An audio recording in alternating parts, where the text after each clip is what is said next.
Ladies and gentlemen, Mr. Richard Wilmore.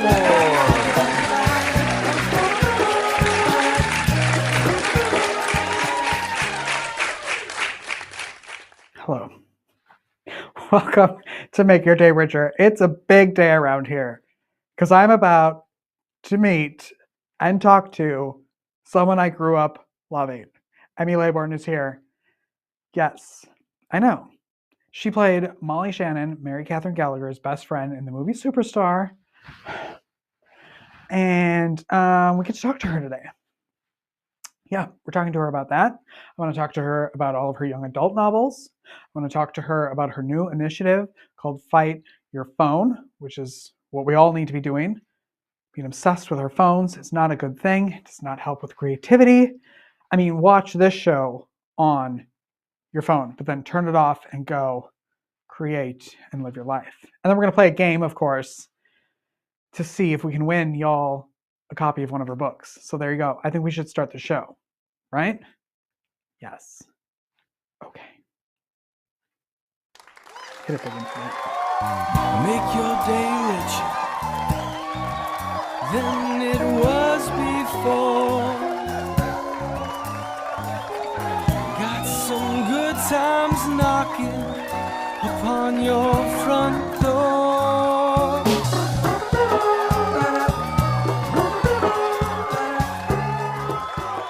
Do you have any questions for me? You know. I have all kinds of questions for you, Emmy. That's why you're here. Oh my God. This is so We delightful. matched. Did you see that? We're both in our blue. Uh-huh. It's because Emmy and I are meant to be friends, I'm pretty sure. Yeah. We're born around the same time as well. Are we? I'm 54.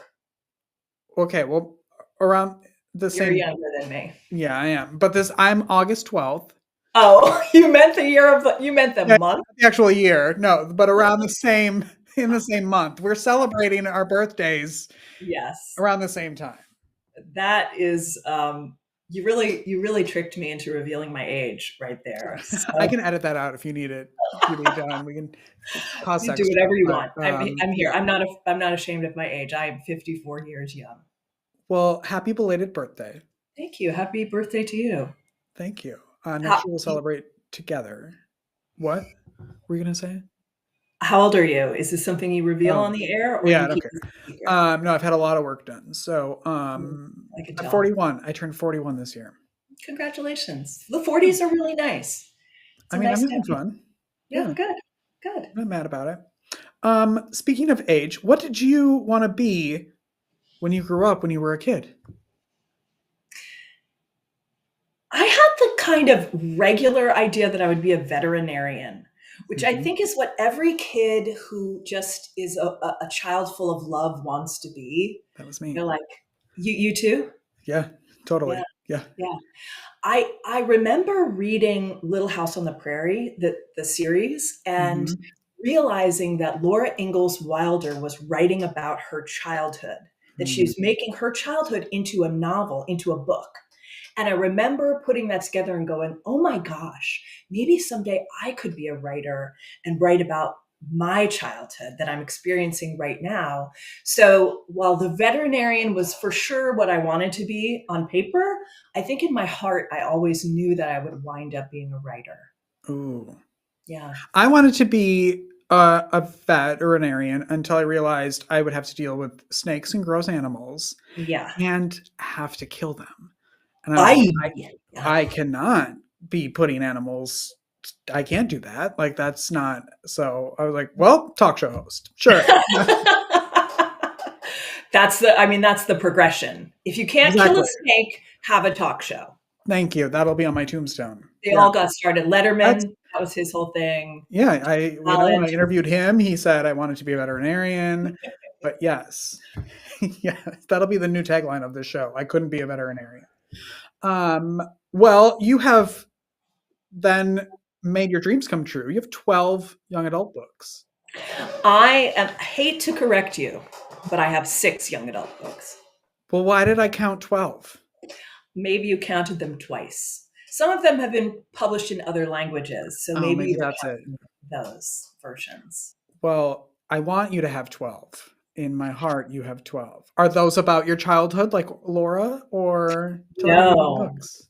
they are not about my childhood. I've written 3 post-apocalyptic novels. Hmm. They feel like they could be written about today, but they are, that series is called the Monument 14 series. They are about 14 kids from Monument, Colorado, who get trapped in a superstore while civilization collapses outside the Wow. gates.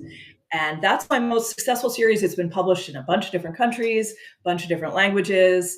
And then I have a standalone book called Sweet, which is about a new diet sweetener that makes people lose weight, but it's highly, highly addictive. Oh my And that's gosh.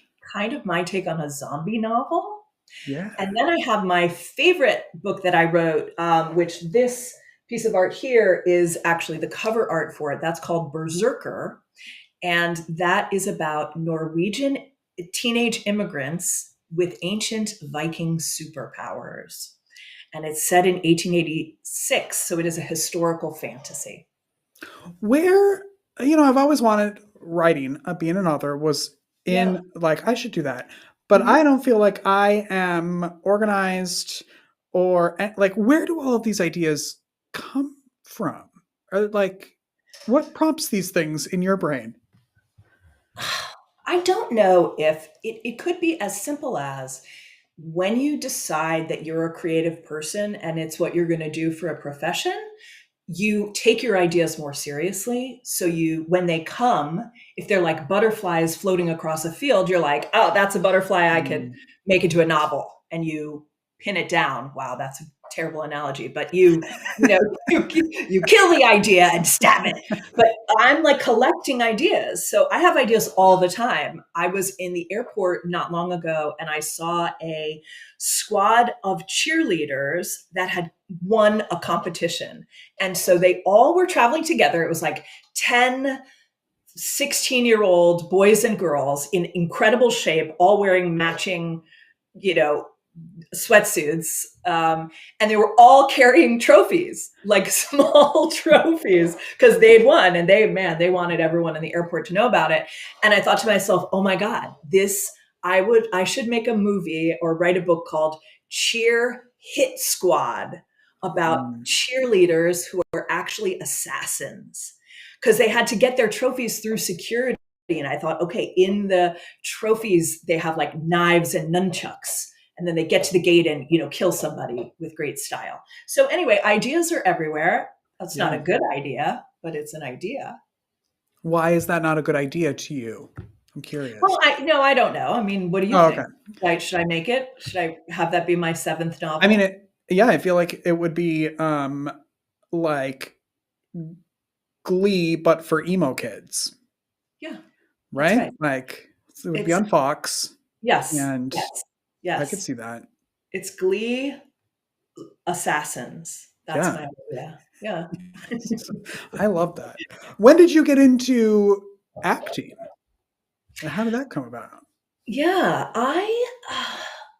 it was sort of a fusion of being an actor was probably another thing I wanted to be as a child. So veterinarian, novelist, actor. Of those 3, I've gotten to do 2. That 2's not There's still bad. time. Yeah, there's still time. There's still time. And also, I kill snakes. I'm fine killing snakes. Yeah. So, It's the like puppies and the, like the not that- gross animals that I would have a problem with. yeah, I agreed. So in college, I started doing comedy improv, which was a great combination of writing and acting, right? You're coming up with something in the spot. You're actually writing a little scene with the other people on stage, and you get to act it out at the same time. And that was really fun. Right out of college, I'm looking this way so that it looks like we're making eye contact. By the way, you look great.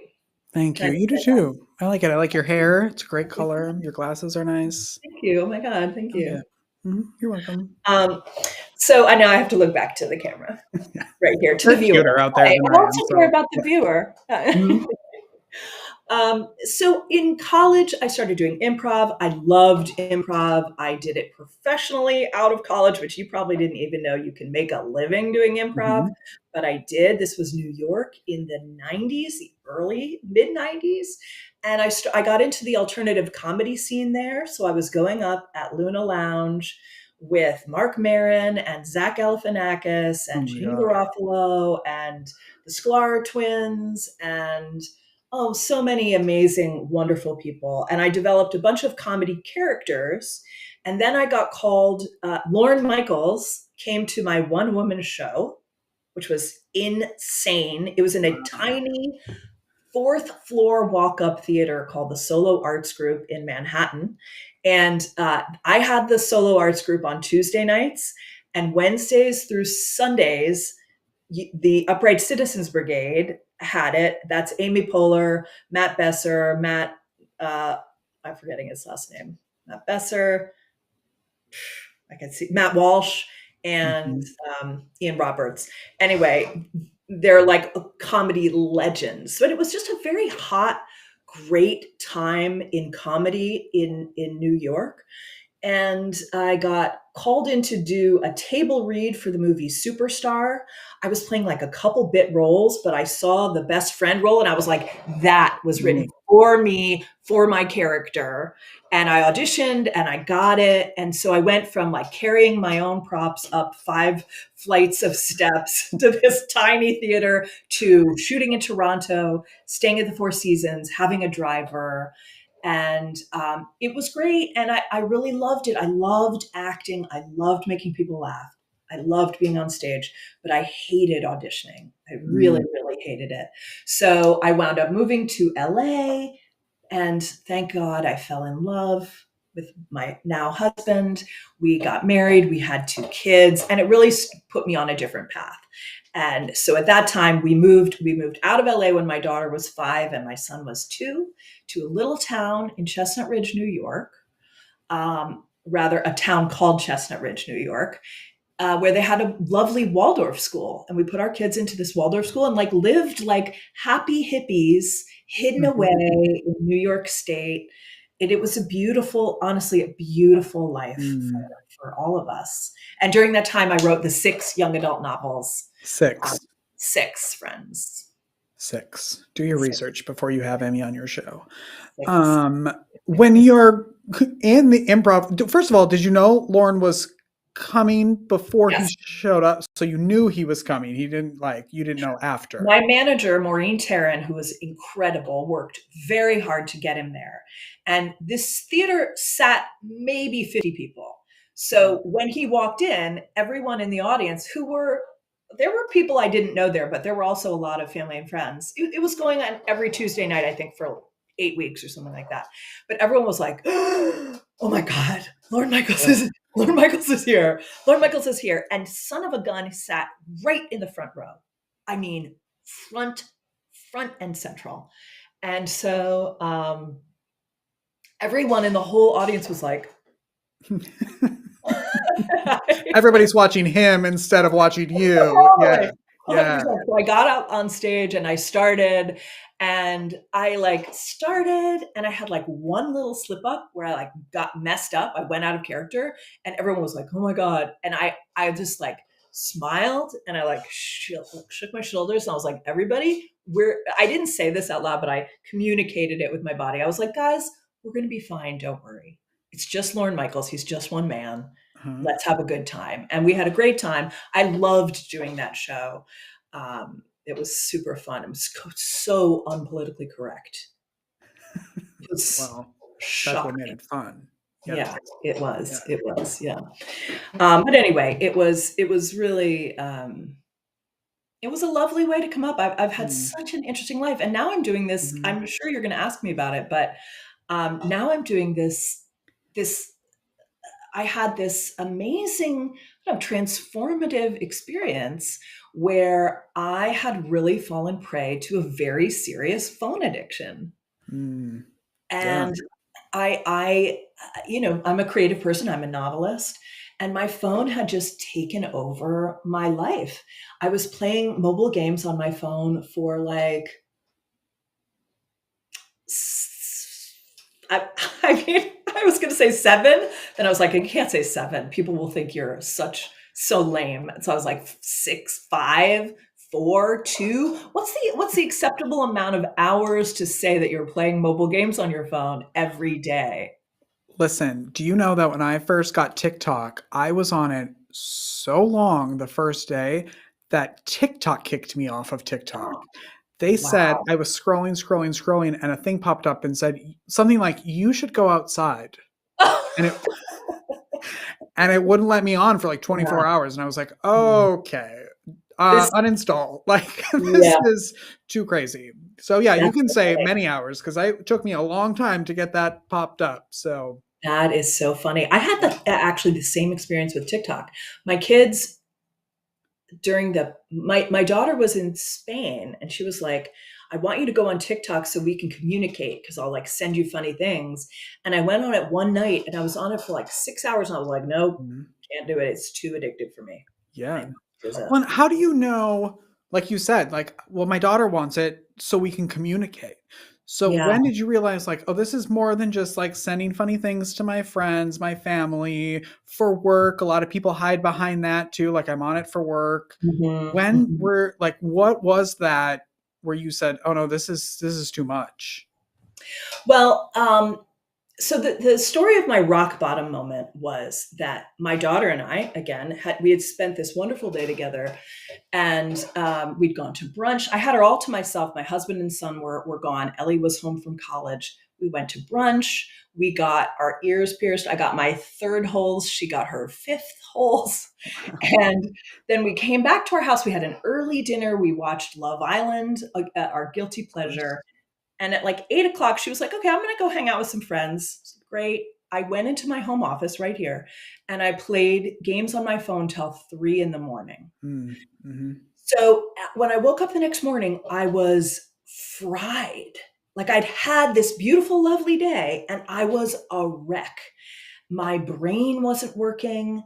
I couldn't remember. Like I came downstairs and I was like, what do I do first in the morning? Should I get us something to drink? Like I was so disoriented. And I Mm-hmm. realized that I'd picked up my phone without even realizing it. I had just snatched it up. It's somewhere in the morning. And I looked at it and I thought, I think that I'm damaging my brain with this phone. And so I decided right then and there that I had to stop everything. I'd stop the novel I was working on. And I said, I have to break away from this. It's actually doing damage to me. And it turns out that I was right, that phones, the thing about phones is that they're relatively new. They haven't been around that long. We think that they are an integral part of our life, right? You can't do anything without your phone Mm-hmm. now. People have them as their wallets. So you use it. We rely on it 100 times a day in ways that are very helpful and valuable. But it's also a tool. We're also getting used by it because Yeah. we're getting sold all the time. And you know what you may not know about TikTok and Instagram is that people who sell ads on TikTok, they bill for 0.15 seconds of your eyeballs. Wow. So they are billing in increments of less than a second is how valuable your eyeballs are. So we're just getting sold and tricked, and so much is getting taken from us. Uh, Mm-hmm. so anyway, at that moment, I decided that I was going to go all in. I started reading books. I started doing research. I'm a novelist. Novelists love research, so I dug in. I read a ton of books. I read Dopamine Nation, and that if you haven't read it yet, it's phenomenal, and it is so sobering. Yeah. So I put together this program for myself to go through, a 30-day detox program. I called friends to get their support. I made a lot of plans, and every day I journaled and I researched, and I came up with this program that I'm now sort of teaching and helping people because I think it's such a big problem, and Mm-hmm. I It's think I can help. Yeah. and it's called Fight Your Phone, correct? Yes, the name of the organization is Fight Your Phone.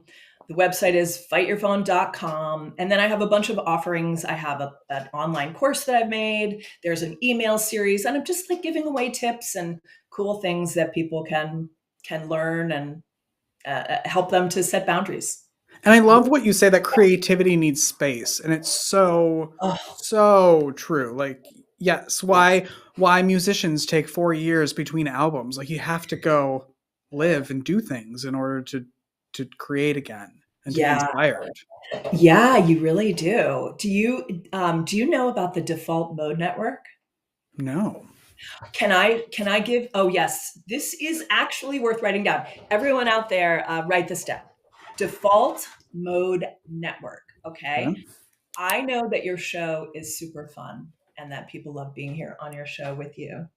Yes. Um, um, but I don't know if you give useful tips, but man, this is a useful tip. Do you like to Uh, give useful tips? well, yes, that's what this is all about. Yes. Okay. So, the default mode network is a natural resting state of your brain when you're not actively focused on a task. So, if you're not writing an email or doing your taxes or uh, doing something that requires you to really be thinking and putting pieces together, your brain just goes into this mode. It's not a resting mode. And people used to think that when you weren't focused on a task, you're just sort of, your brain is kind of off.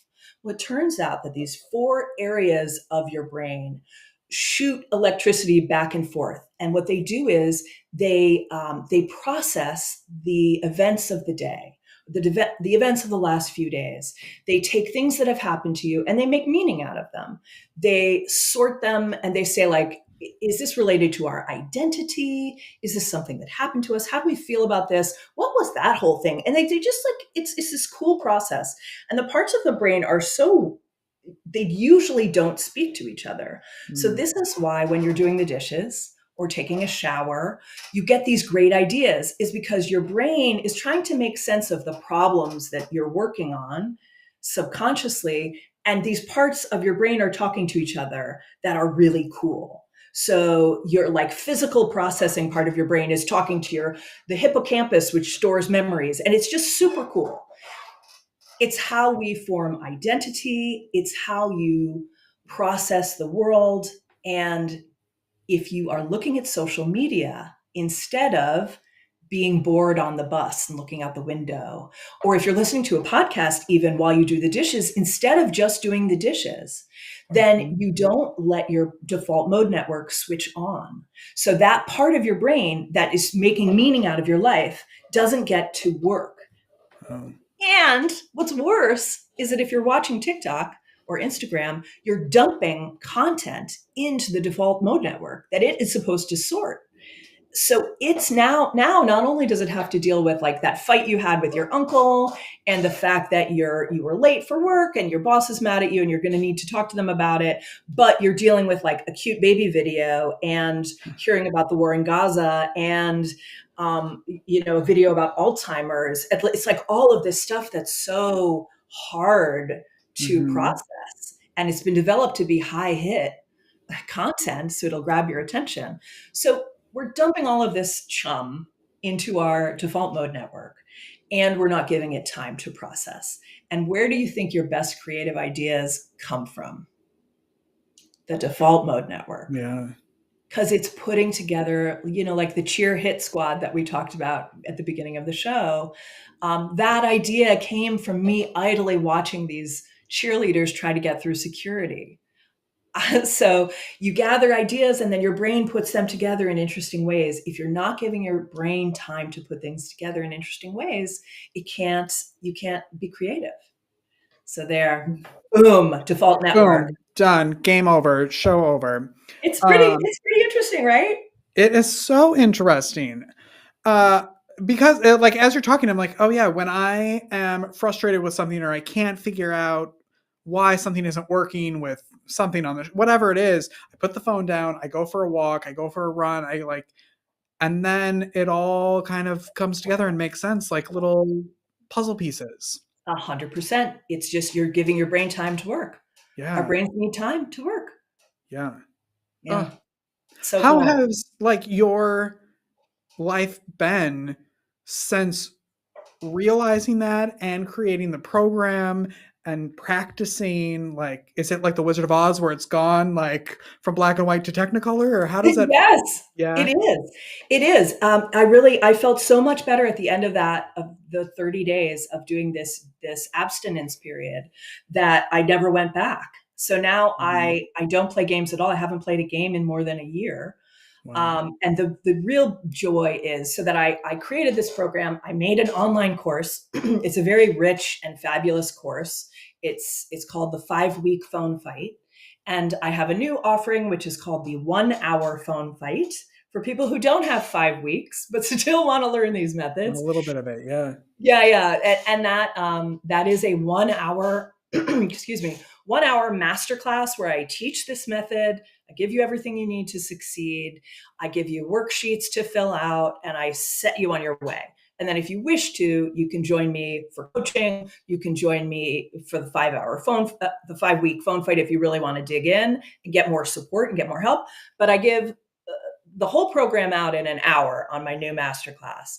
And what's so joyful is that people are going through it. Now I made it, and now people are going through it, and it's really changing their lives. So what I felt, that the creativity came back, my energy came back, I started sleeping better. I would see people and they were like, "What, did you get a haircut?" And I was like, "No. I stopped playing games on my phone." They were like, "What?" And I said, "Yes." And they would say, "What about Wordle?" And I would say, "Not even Wordle." Wow. Hardcore, not even Wordle. But I feel amazing. And people who take Good. the class are feeling amazing. So it feels really gratifying. It feels nice to help people. Is there an age group that the course is for?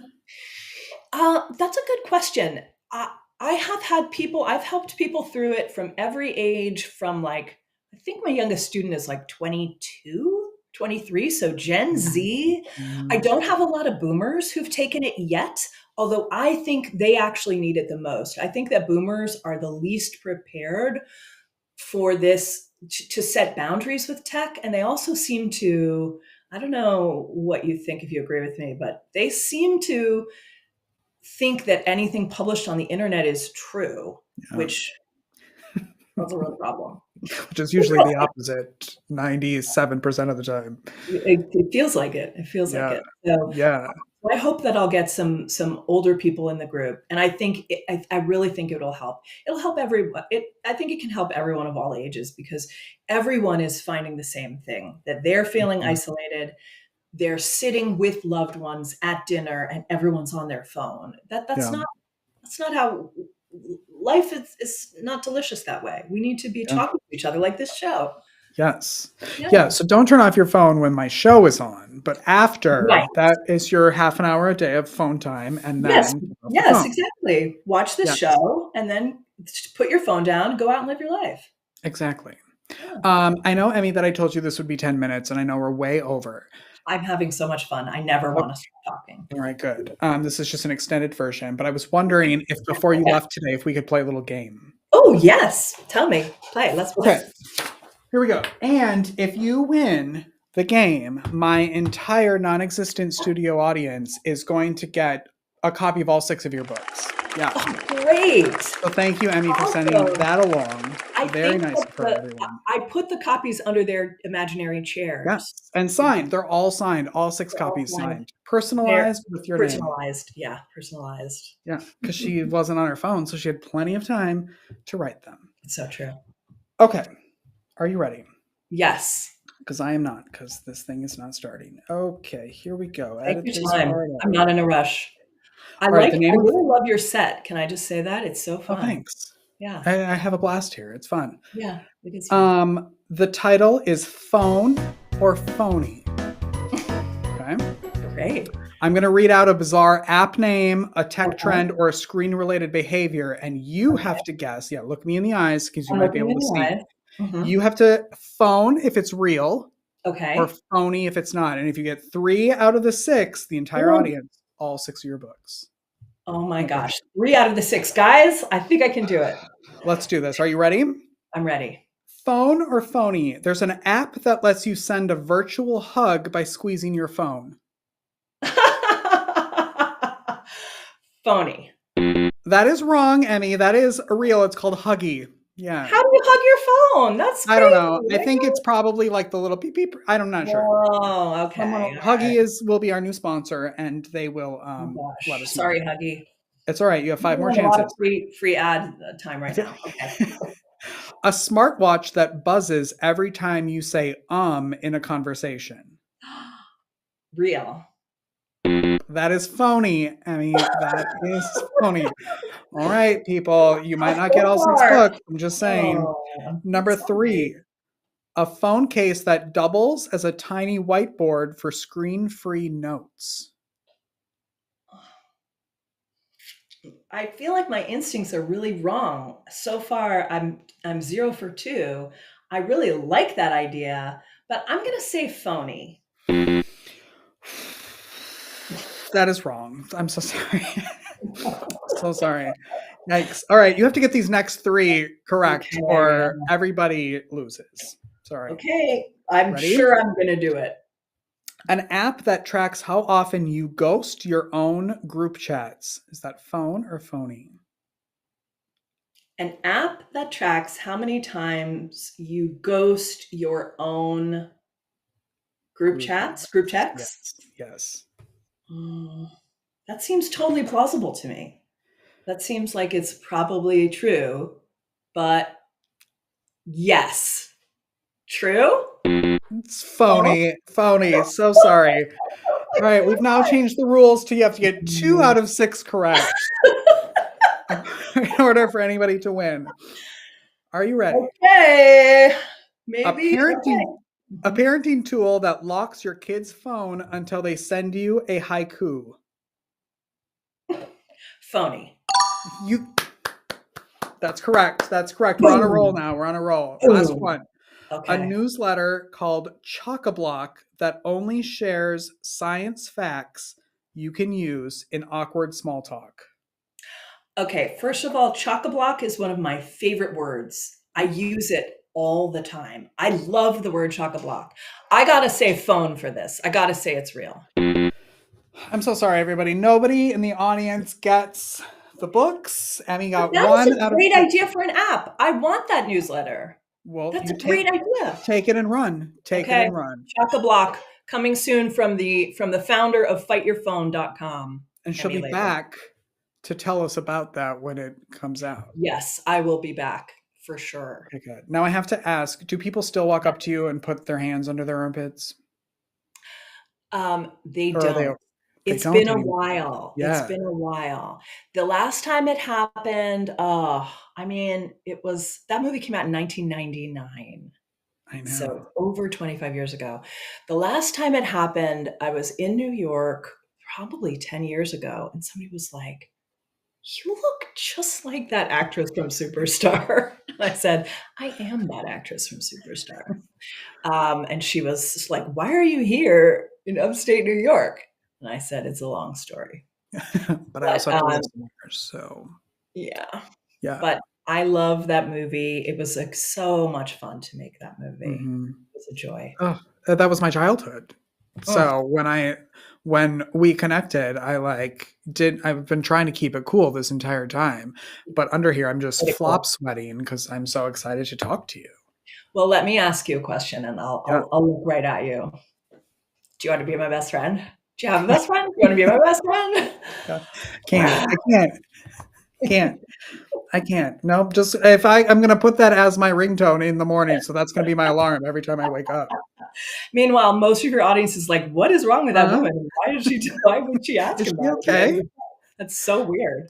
Well, everybody should watch Superstar and everything else you're in. You have such a great fun, maybe not for you, but for me as a fan, like such a great fun life. You've been in great movies and your books, all 6 of them, just fantastic. And I can't thank you enough for being here. Thank you so much. It has been an absolute joy. I hope you'll have me back on it someday.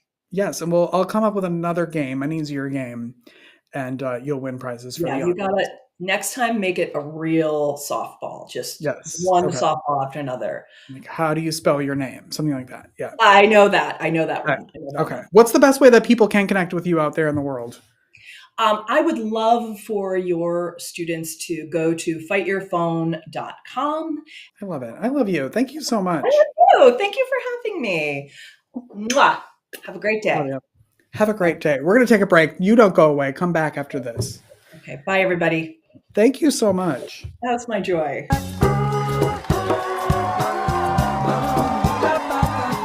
Life is difficult.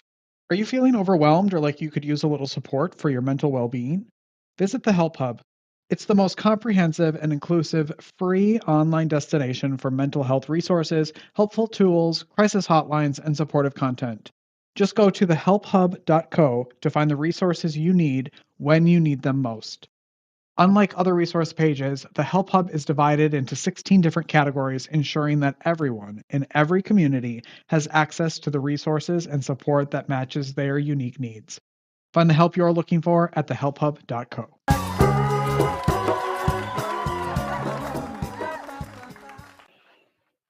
I have no words. No words. Love her. I think she's my best friend. My dad's here. My dad arrived this morning from Wisconsin because tonight I am emceeing a fundraiser for the Charlotte Speech and Hearing Center, which provides access to superior speech, language, and hearing services that empower and transform lives. And I don't know if they have tickets left. I'm not going to lie. But you should check them out at charlottespeechhearing.com, see if there are tickets available. And if there are, you should come. It's a couple hours of your night, raising funds for a great cause, and it'll be fantastic. Okay? All right, I'm going to go get ready for that. And I'll see you back here tomorrow to tell you all about it. Have a great day. Go make your day richer. Go make somebody else's day richer. You've made mine by watching this show. And I love you for it. Goodbye.